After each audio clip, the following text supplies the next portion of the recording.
Kimu Dave Erudu Gwida say Sha Bebra wondaro narina kudzi kunogusha What? Action ras Kwa kinga mnandita kusalunwa Platinum Records Yenipi Ajim Lapi Mbalala Yo wangu Kutacheta si Hapana Mbona maizia Yo boss give it the Russian blue sky wagon Iwe Tony B Mginon's road to king I'm the running A platinum players Baby uri kushona kunga uri makaivang Akana kundi wona sendi sinanjgiri Amira ndi kutipenda vakuputa utang Varama zino ako sandi sekere Baby nyata kundi chere cheta Anyata kundi tarisisa Uri kuwana sendi nofuza makudo yere Akana kundi wona sendi sinanjgiri Anyata kundi chere cheta Anyata kundi tarisisa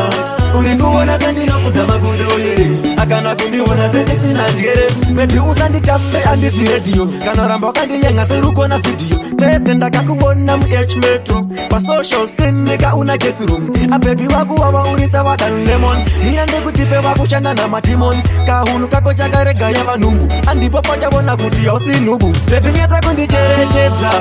Anyata kundi tarisisa Uri kuwona sendi nofuza makudo yere Akana kundi wona sendi sinanjgere Anyata kundi chere cheta Anyata kundi tarisisa Uri kuwona sendi nofuza makudo yere Akana kundi wona sendi sinanjgere Sande wakanyeba urienda kusaluni Ukaone kwa nato nipi unakuti Taka kuchuma paya ka unahui Ndika tindewe ukamarega jipure Ndika kuchuma wakarowa neka supa Deiracho wakarara kakwana kudang A baby uri kudondi saiza Amira ndegu dip uri kupaisa Baby nyata kundi chere cheta Anyata kundi tarisisa Uri kuwona sendi nofuza makudo yere Akana kundi wona sendi sinanjgere Anyata kundi chere cheta Anyata kundi tarisisa Uri kuwona sendi nofuza makudo yere Akana kundi wona sendi sinanjgere Baby usandi tambe andisi radio Kana ramba kandi yenga seruko na video Teste ndaka kuwona H Metro Pa social screen nega una jet room A baby waku wawa urisa wadan lemon Mina ndegu tipe waku chanda na matimon Kahunu kako chakarega ya vanumbu Andi popo jabona kuti ya usinubu Yo blue sky Kambipenda suka chuma futika na matibi Shaka tundi saiza shaka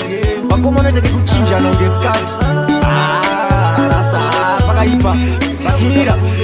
Wakaralita chinduru